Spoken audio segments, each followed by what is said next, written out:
नेपालमा बिरामी हुनु कहिलेकाहीँ उपचारभन्दा ठुलो जोखिम हुन्छ। जनकपुरको घटनाले देशभर आक्रोश पैदा गरेको छ।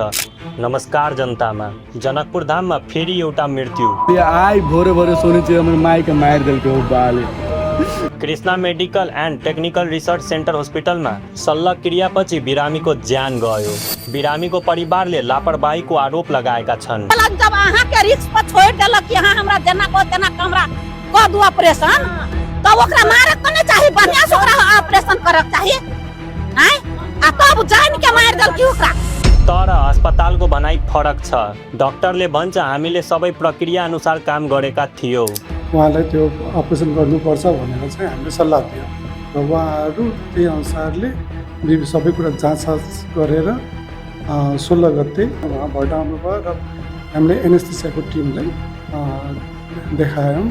उहाँहरूले चाहिँ पिएचसी गर्नुभयो। पिएचसी गरिसकेपछि अपरेसन गर्न सकिन्छ क्लियरेन्स दिनुभयो। यो पहिलो घटना होइन। नेपालमा यस्ता आरोपहरू किन बारम्बार दोहोरिन्छन्? नेपालको स्वास्थ्य प्रणाली नै दबावमा छ। कहिले बिरामी पक्ष आक्रोशित हुन्छ, कहिले अस्पताल बचाउमा जान्छ र बीचमा सत्य हराउँछ।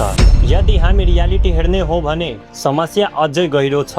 देशमा अझै पनि धेरै ठाउँमा गुणस्तरीय स्वास्थ्य सेवा पुग्दैन। सरकारी अस्पतालमा बिरामीहरूको भिडले भरिएका छन्। एउटा बेडमा 2 बिरामी राख्न बाध्य छन्। जाँच र औषधिको लागि घन्टौं लाइनमा उभिरहेछन्। बिरामी र डाक्टर दुवै दबावमा छ। निजी अस्पतालमा त पैसा बिना उपचार कठिन छ। बिल देख्दै परिवार नै डल्ने अवस्थामा पुग्छ। एक रिपोर्ट अनुसार धेरै मृत्यु ढिला उपचारसँग सम्बन्धित कारणबाट हुन्छ। तर घटनाको पूर्ण सत्य जाँचपछि मात्रै थाहा हुन्छ। गुणस्तरीय स्वास्थ्य सेवा अझै सबै ठाउँमा पुगेको छैन, जसको अर्थ समयमै उपचार नपाउनु आफैमा ठुलो जोखिम हो। नेपालमा धेरैले रोगसँग होइन सिस्टमसँग लड्नुपर्छ र कहिलेकाहीँ समयमै उपचार नपाउँदा ज्यान गुम्छ। तर सबैभन्दा ठुलो विवाद यही हो, के हरेक केसमा लापरवाही हुन्छ कि सिस्टम नै यस्तो छ कि गल्ती हुन सक्छ? यसका जिम्मेवार को?